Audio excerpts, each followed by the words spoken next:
আমরা করব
কিন্তু আমরা জমির ক্ষেত্রে কি বলি যে জমি একটা বস্তু এটা দেখা যায় আর ঋণ এটা দেখা যায়।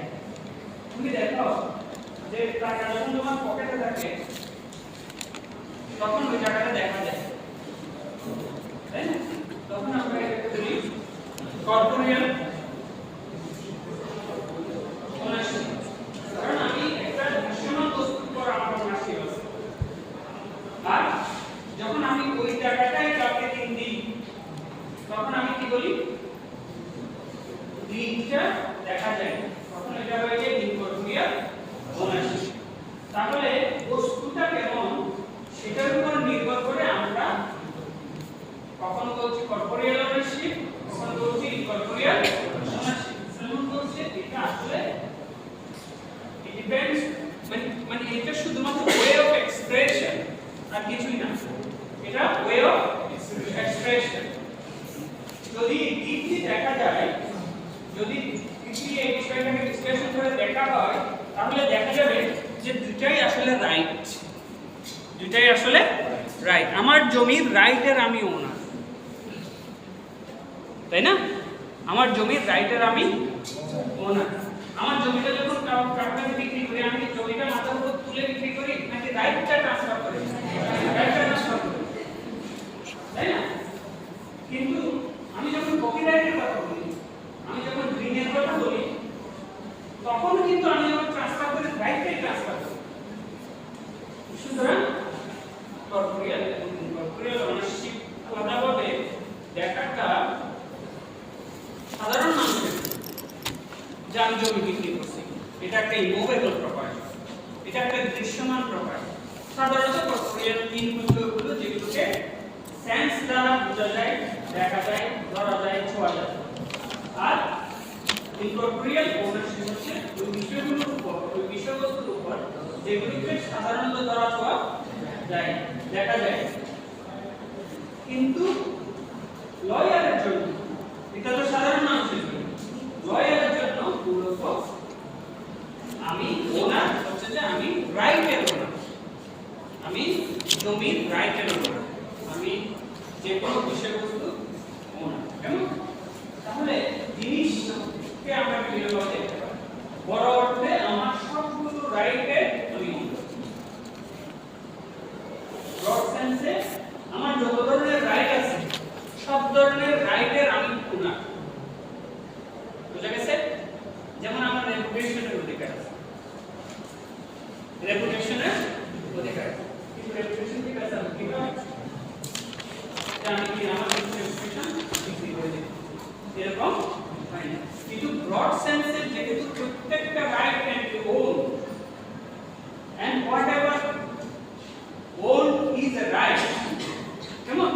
আমি যা কিছু ওন করি সবকিছু রাইট ওন করি, কারণ ওনারশিপ রাইট ছাড়া সম্ভব নয়। কেমন? এবং প্রত্যেকটা রাইট ওনারশিপের বিষয়বস্তু। এভাবে যদি দেখতে চাই তাহলে আমি আমার সুদের ওনার, কিন্তু আমরা কি এটা এভাবে কি চিন্তা করি? সুদীগিরি কি হয়?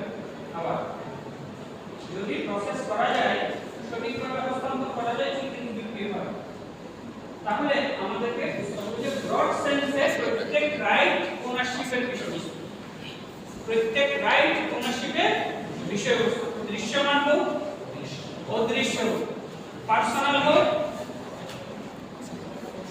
প্রপ্রাইটারি হোক, রাইট ইন র্যান্ড হোক, রাইট ইন পার্সোনাল হোক।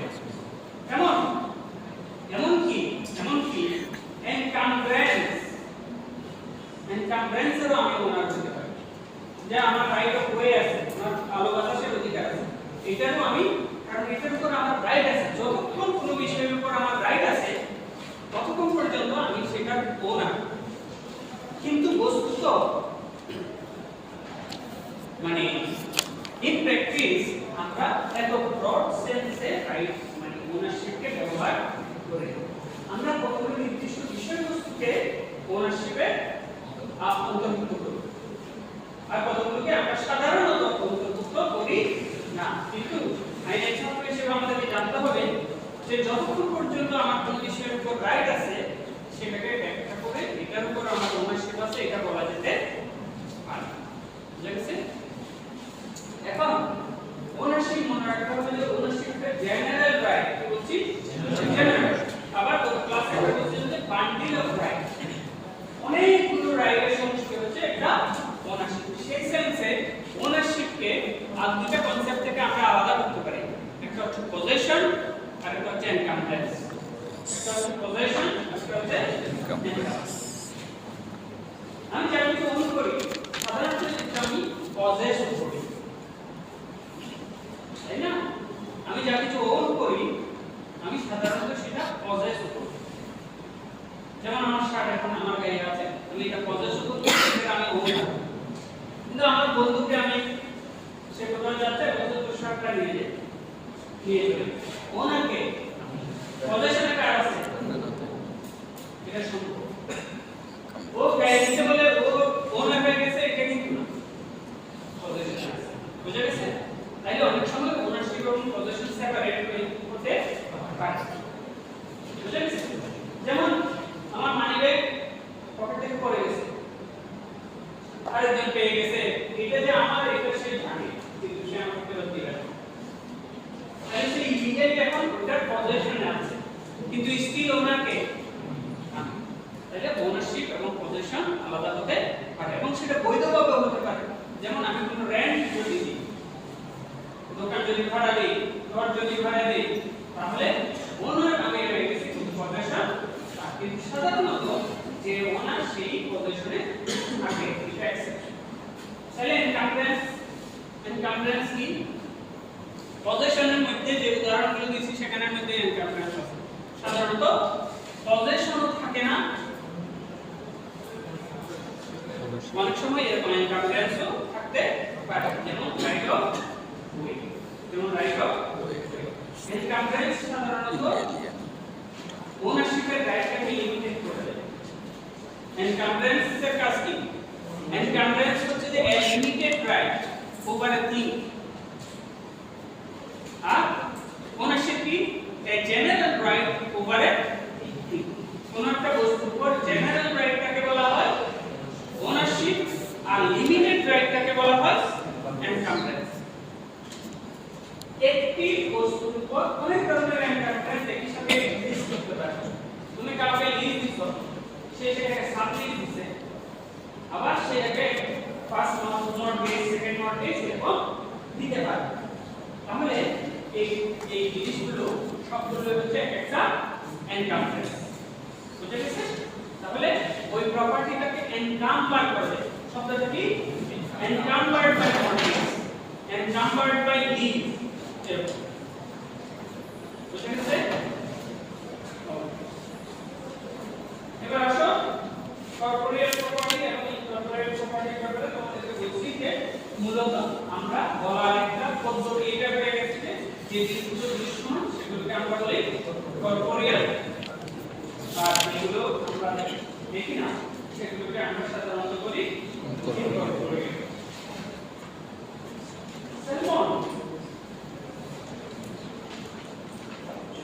স্যালমন তার একটা নতুন শব্দ ব্যবহার করেছে।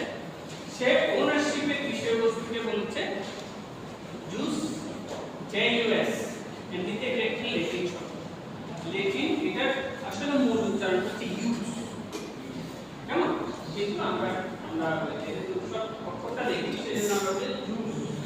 জুস ইন রে প্রক্রিয়া, জুস ইন রে প্রক্রিয়া। যে কোনো মালিকানা বিষয়বস্তুকে স্যালমন নাম দিয়েছে জুস ইন রে প্রক্রিয়া।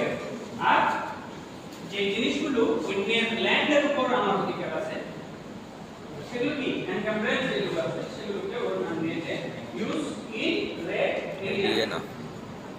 এখানে মনে রাখতে হবে খুব ইন্টারেস্টিং একটা বিষয় তোমাদেরকে বলেছে যে কোন বস্তুর উপর মালিকানা ইউজ ইন রে প্রক্রিয়া, আর অন্যের জমির উপর যে অধিকারটা সেটা হচ্ছে ইউজ ইন রে এরিয়া নাম। ওকে, এই লেখা ইউজ ইন রে এরিয়া না সবসময় ইনকর্পোরেট। এমনকি যে বিষয়বস্তুর উপর ওই অধিকারটা আছে সেটা যদি দৃশ্যমান হয়, লেখা which is always used in red area, which is always incorporeal, even though the object of right is a corporeal thing, even though the object of right is a corporeal thing। তাহলে right in red area কি? তোমাদেরকে গত ক্লাসে বলেছি right in red area কি কে বলে?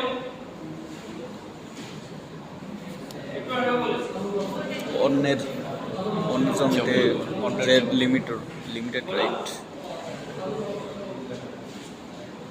Limited right of security,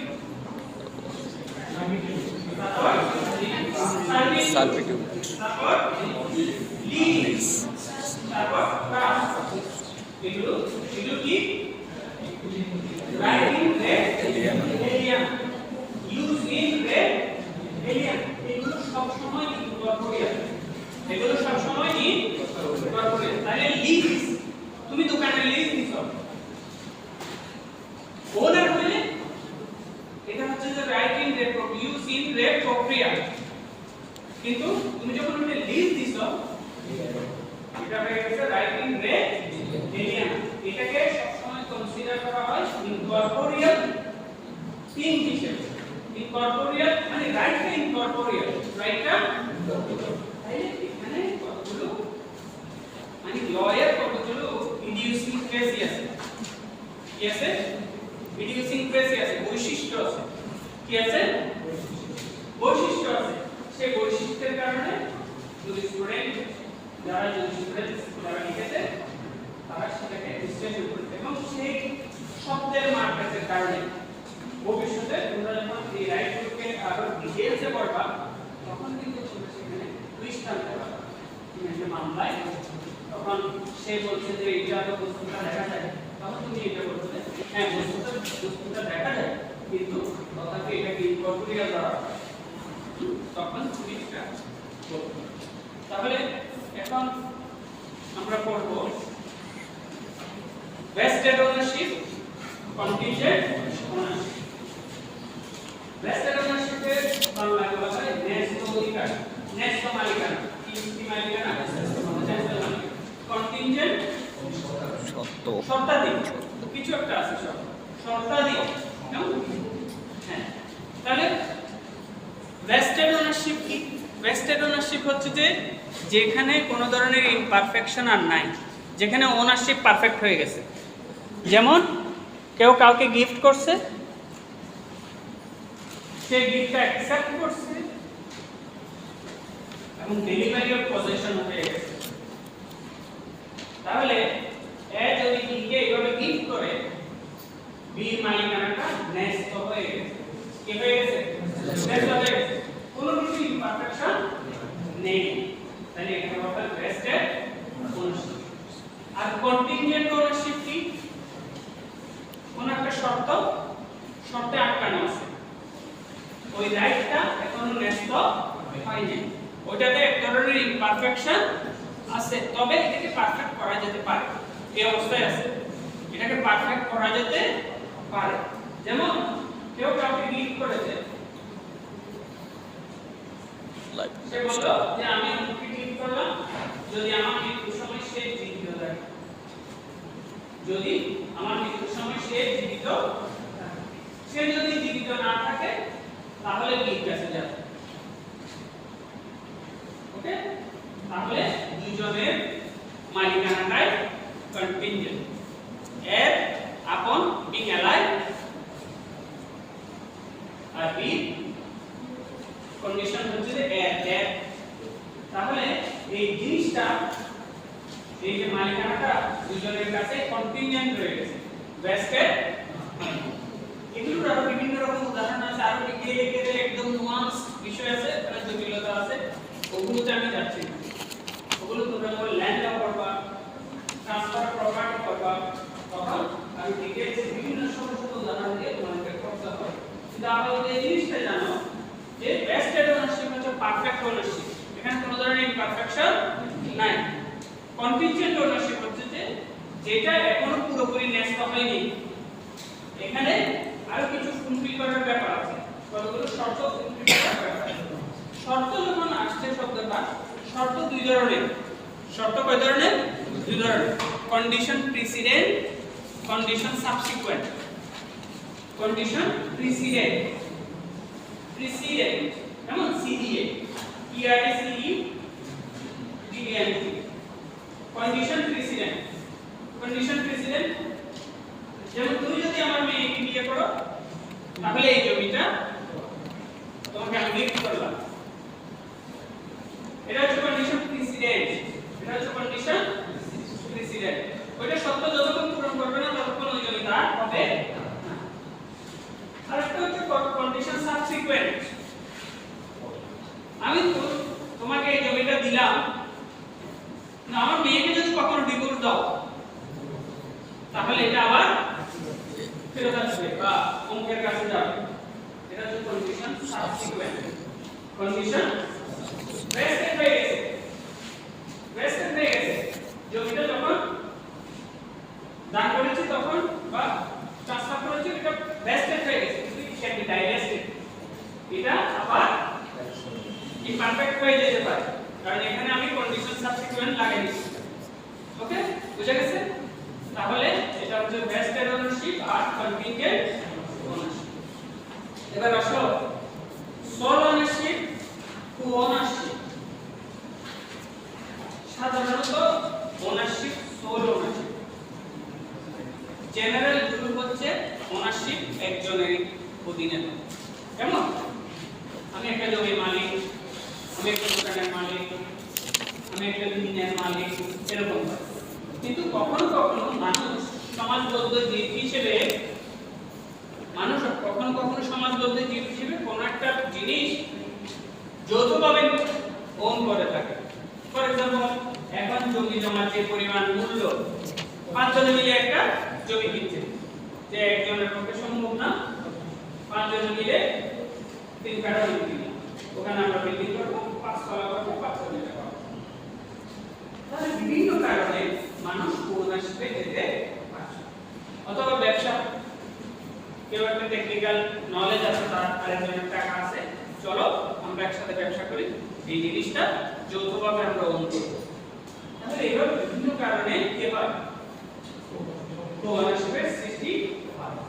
ownership যদি সঠিকভাবে রেগুলেট করতে না পারে একটা আইন ব্যবস্থা, তাহলে ওই আইন ব্যবস্থা মানে দুর্গতি আছে। এই জন্য ওনারশিপ নিয়ে আইনগুলো বিভিন্নভাবে এটাকে রেগুলেট করেছে, পার্টনারশিপ অ্যাক্টের মাধ্যমে, হ্যাঁ, এবং অন্যান্য বিভিন্ন আইনের মাধ্যমে কিন্তু এই ওনারশিপকে রেগুলেট করা হয়েছে। বুঝা গেছে? ওনারশিপ কি বোঝায়? ওনারশিপ সাধারণত বোঝায় যে কোনো একটা বস্তুর উপর আনডিভাইডেড ওনারশিপ। কি ওনারশিপ? Undivided ownership. সেটা আবার দুই ধরনের আছে। একটা হচ্ছে ওনারশিপ ইন কমন, আর একটা হচ্ছে জয়েন্ট ওনারশিপ। এই দুইটার পার্থক্য আর কিছুই না। এই দুইটার পার্থক্য হচ্ছে কোন একটা মানে এই পার্টনারদের কারো মৃত্যু হলে আনডিভাইডেড ওনারশিপের ওনারদের কারো যদি মৃত্যু হয়, ওই প্রপার্টিটা কার কাছে যাবে সেটার উপর নির্ভর করে এই দুইটা পার্থক্য হয়। ওনারশিপ ইন কমন যদি কোনো কিছু থাকে, তাহলে সেটা ওই যে ব্যক্তি মারা গেছে তার উত্তরাধিকারীদের কাছে চলে যায়। আর জয়েন্ট ওনারশিপ যদি হয়, তাহলে এটা উত্তরাধিকারীদের কাছে যায় না, যারা সারভাইভার আছে তাদের কাছে যায়। যেমন Hindu undivided family property, Hindu undivided family property যেগুলো আছে, এগুলো দেখা যাচ্ছে যে কয়েক জেনারেশন মারা গেছে কিন্তু ডিভিশন হয়নি, পার্টিশন যেহেতু হয়নি, কি হয়নি, পার্টিশন যতক্ষণ পর্যন্ত হবে না। ফর এক্সাম্পল, একজনের 5 জন ছেলে আছে, এর মধ্যে একজন মারা গেছে, ওর অংশটাও এই 4 জনের হয়ে যাবে। ফর এক্সাম্পল, আরেক জেনারেশনের পরে এদের ছেলে আরো মারা গেছে, ওইটা ওদের মানে যে মারা গেছে তার ছেলে এদের কাছে যাবে, সারভাইভারদের কাছে না, কার কাছে থাকবে? তাহলে ওনারশিপ যখন মৃত্যুর পরে উত্তরাধিকারীদের কাছে না গিয়ে সারভাইভারদের কাছে যায়, সেটা হলো জয়েন্ট ওনারশিপ। এখানে মনে রাখার জন্য তোমরা joint Hindu family, joint Hindu family property, হ্যাঁ, জয়েন্ট হিন্দু ফ্যামিলির যে প্রপার্টি আছে পার্সোনারি প্রপার্টি, পার্সোনারি প্রপার্টি যেগুলো আছে সেগুলো। আর ওনারশিপ ইন কমন কি? মুসলিম পরিবারের যে সম্পত্তিগুলো কি আছে, আনডিভাইডেড অবস্থায় আছে, সেগুলো তোমাদেরকে অ্যাপারেন্টলি মনে হবে কি, এগুলো মনে হয় মানে কোঅনারশিপের মধ্যে আছে। যেই কেউ মারা যাবে সাথে সাথে তার উত্তরাধিকারীরা সেটা পেয়ে যাবে। এমনকি ডিভিশন না হলেও ভবিষ্যতে যখন ডিভিশন হবে, ওই তার মৃত্যুর সময় কত পেত এটাই হিসাব হবে, আজকে দিনের হিসাব না। 30 বছর আগে ফর এক্সাম্পল কারো বাবা মারা গেছে, তারা সম্পত্তির অধিকারী ছিল, 30 বছর পরে ওই ডিভিশন হচ্ছে, তখন তার হিসাব না, সে বলবে ওই যে হ্যাঁ। তাহলে এটা হচ্ছে এই ওনারশিপ ইন কমন। আর ওনারশিপ ইন কমনের সবচেয়ে বড় উদাহরণ হচ্ছে partnership.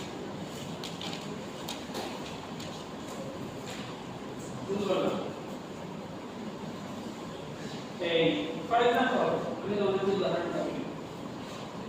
For example 5 John partner মিলে একটা ব্যাংক থেকে লোন নিয়েছে 2 কোটি টাকা। এর মধ্যে একজন মারা গেছে, বাকি 4 জনকে বলতে পারবে না যে ও 40 লাখ টাকা ওন দিবে, আমরা বাকিগুলো 1 কোটি 60 লাখ টাকা আমরা দিব। অর্থাৎ 4 ভাগের জন্য আমরা লায়াবল এটা বলা যাবে না। পার্টনারশিপের মূল বিষয়বস্তু হচ্ছে আনডিভাইডেড, ঋণটাও আনডিভাইডেড, লাভটাও আনডিভাইডেড। বুঝা গেছে? পার্টনারশিপ এই জন্য ওনারশিপের অত্যন্ত বড় উদাহরণ এবং সেখানে সার্ভাইভারশিপ কাজ করে। কি কাজ করে? সার্ভাইভারশিপ কাজ করে। এটা পার্টনারশিপ অ্যাক্টে কত 1940 মনে হয় পার্টনারশিপ অ্যাক্ট যখন তোমরা করবে এটা ডিটেইলস লিগ্যাল ইনসিডেন্ট যেগুলো আছে সেগুলো তোমরা জানো। মূল কথাটা বুঝছো? মূল কথাটা হচ্ছে সোল ওনারশিপ মানে একটা বস্তুর একজন ওনারশিপ বলে এটাকে বলা হয় সোল ওনারশিপ। আর যদি একাধিক মানুষ হয় তাহলে সেটাকে বলা হয় কো-ওনারশিপ। এবার আসো আমরা এখন দেখলাম একটা ওনারশিপ বিভিন্ন মানুষের মধ্যে জয়েন্টলি হওয়া। আবার অনেক সময় ওনারশিপ মানে in respect of time of fragmented হতে পারে। এই কি বললাম? ওনারশিপ যেমন বিভিন্ন মানুষের মধ্যে ডিভিশন হতে পারে, তেমনি ভাবে সময়ের দিক থেকেও ওনারশিপ ভিন্ন ভিন্ন হতে পারে। যেমন কেউ কাউকে কোনো একটা প্রপার্টি দিল ফর লাইফ, তাহলে তার লাইফ শেষ হলে সেটা আবার কাটে যাবে। যেমন বললো অমুককে আমি এই প্রপার্টি দিলাম তার লাইফের জন্য, তারপর বি কে তার লাইফের জন্য, তারপর সি কে তার লাইফের জন্য। তাহলে ওনারশিপটা সময়ের ভিত্তিতে টেম্পোরারি কি হচ্ছে, এটাকে ওনারশিপে চেঞ্জ হতে। তার মানে কি ফর লাইফ বাদ দাও না, অমুকের কাছে 5 বছরের জন্য থাকে, আমার এই মেয়ের কাছে এই জমিটা 5 বছরের জন্য, তারপর অমুকের কাছে 5 বছরের জন্য থাকলে এরকম হতে পারে।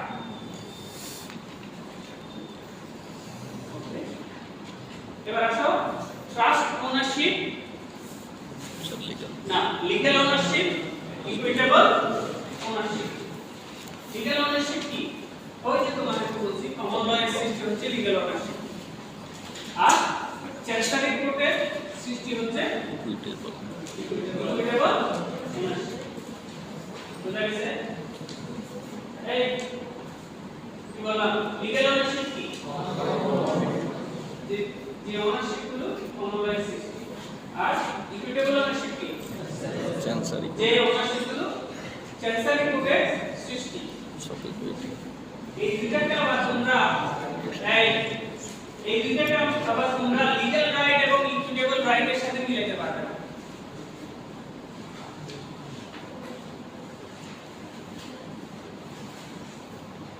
আমরা গত ক্লাসে বলছি না লিগ্যাল রাইট ইকুইটেবল রাইট, সেখানেও কি বলছিলাম লিগ্যাল রাইট হচ্ছে সমবায় সৃষ্টি আর ইকুইটেবল রাইট হচ্ছে চ্যান্সারি কোর্টের সৃষ্টি। পরবর্তীতে এই দুটো কোর্ট কি হয়ে গেছিল, একসাথে মার্জ করছিল, কিন্তু তারপরও তাদের পার্থক্যটা রয়ে গেছে। এখন কেন এটা বলা হয় যে লিগ্যাল রাইট ইকুইটেবল রাইটের সাথে লিগ্যাল ওনারশিপ ইকুইটেবল ওনারশিপের কোনো মানে রিলেটেড না? এটা এই জন্য বলা হয় কারণ একটা লিগ্যাল রাইটের ইকুইটেবল এবং ইকুইটেবল এবং লিগ্যাল ওনারশিপ থাকতে পারে। যেমন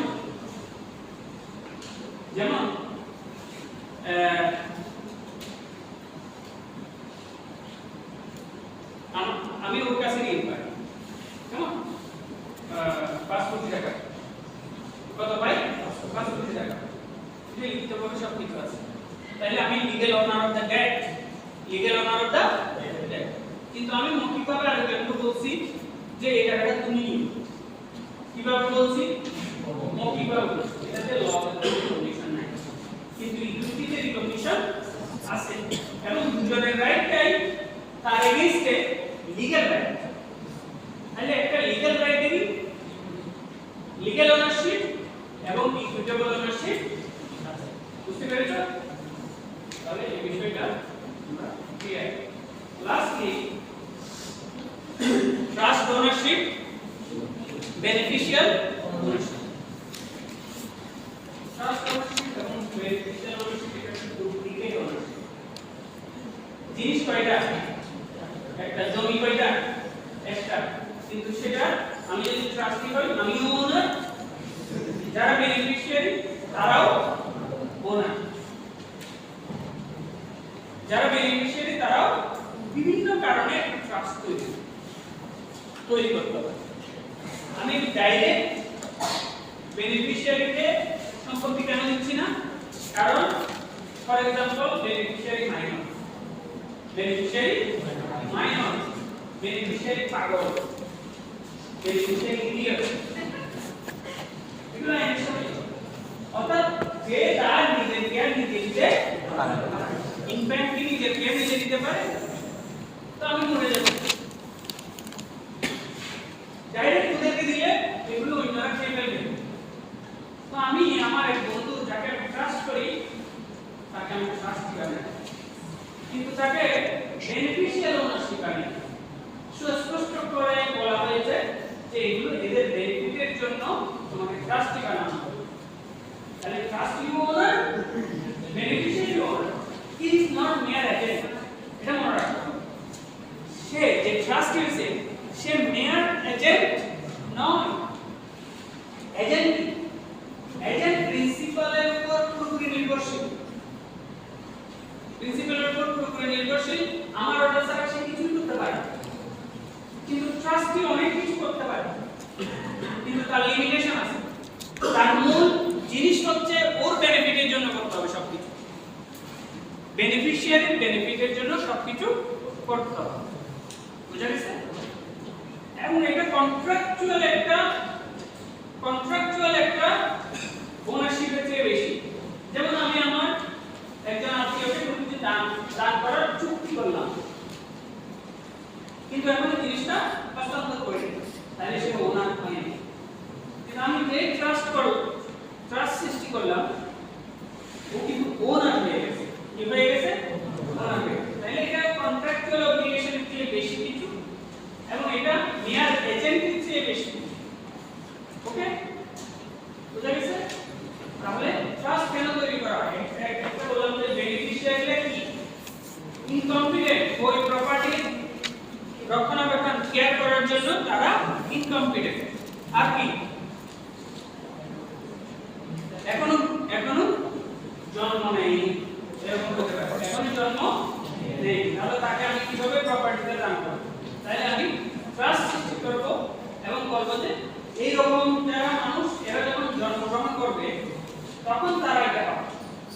তাহলে এই জন্য আমার তবে এখানে একটা জিনিস মনে রাখবা, এটা আনলিমিটেড টাইমের জন্য, যে আমার 3 বংশের পরে 4র্থ বংশে যখন কেউ জন্মগ্রহণ এটা করা যাবে না, কারণ ট্রান্সফার প্রপার্টি অ্যাক্টে একটা নিয়ম আছে, এটাকে বলা হয় রুল এগেইনস্ট পারপিচুইটি। এটাকে বলা হয় রুল এগেইনস্ট পারপিচুইটি। তুমি অনির্দিষ্ট সময়ের জন্য একটা প্রপার্টিকে ইন অ্যাবেয়েন্স রাখতে পারো, কারণ প্রপার্টি সবসময় জীবিত মানুষদের জন্য, প্রপার্টি সবসময় কাদের জন্য? জীবিত মানুষদের জন্য। এই জন্য আমি যখন পার্সন করাবো তোমাদেরকে, তখন আবার এটা বলবো যে একটা প্রপার্টি, একজন মানুষ, একজন ওনার যখন মারা যায় তার প্রপার্টির উপর খুব লিমিটেড অধিকার থাকে। এটাকে লিমিটেড অধিকার থাকে। যেমন সে উইল করতে পারে, যেটা তার মৃত্যুর পরে কার্যকর হয়, কিন্তু তার লিমিট কি?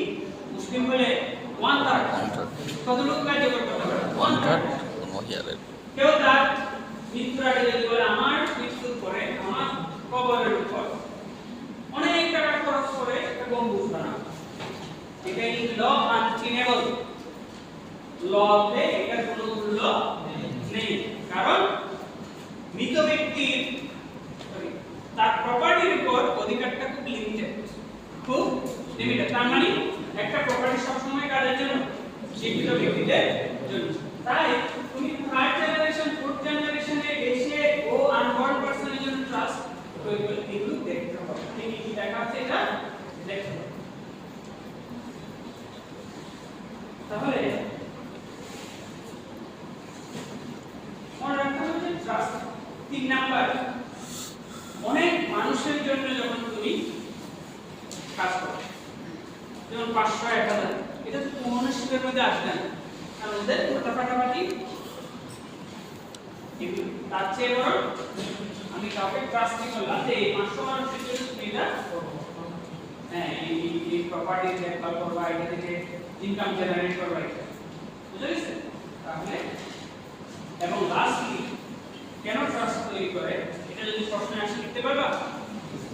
নাম্বার 1 হচ্ছে যে বেনিফিশিয়ারিরা জন্মগ্রহণ করেনি, 2 নাম্বার বেনিফিশিয়ারি কম্পিটেন্ট, 3 নাম্বার অনেক বেশি মানুষের জন্য অনেক বেশি মানুষের ইন্টারেস্ট জড়িত, 4 নাম্বার কনফ্লিক্টিং ইন্টারেস্ট, ওই প্রপার্টি নিয়ে অনেক ধরনের পার্টি সৃষ্টি হয়ে গেছে। তখন কোর্ট বলবে যে এটার জন্য ট্রাস্ট তৈরি করা হোক, যতদিন পর্যন্ত এই বিষয়গুলো নিষ্পত্তি না হয় ততদিন পর্যন্ত এই বিষয়টা এই সম্পত্তিগুলো যেমন এখন চাইলে এসালামের প্রপার্টির পর সফটওয়্যার ফ্যাক্টরি বন্ধ না করে দিয়ে, যেহেতু এটা দিয়ে মানুষের বেনিফিট হচ্ছে, সাপ্লাই চেইন ঠিক রাখতে চাইলে একজন ট্রাস্ট তৈরি করতে পারে, কারণ দিন শেষে এগুলো তো দেশেরই সম্পদ। তাহলে এরকম বিভিন্ন কাজে কিন্তু ট্রাস্ট তৈরি করা যেতে পারে। বুঝা গেছে? কোনো কিছু বাদ পড়ছে? তাহলে তোমাদের যদি পরীক্ষার প্রশ্ন আসে ownership, what is the distinction between ownership and encumbrance, ownership and possession, তারপর হচ্ছে যে এই বিষয়গুলো কেমন?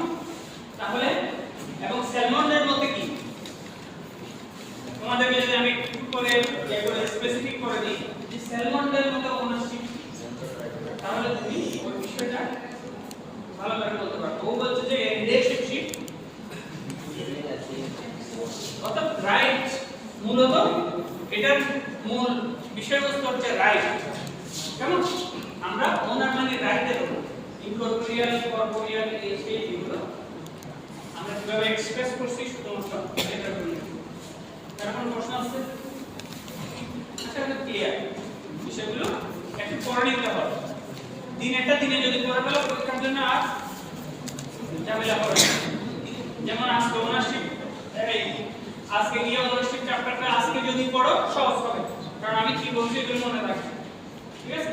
আগামী ক্লাসে আমরা করব পজেশন। কেমন? পজেশন একটু জটিল চ্যাপ্টার। Okay, thank you.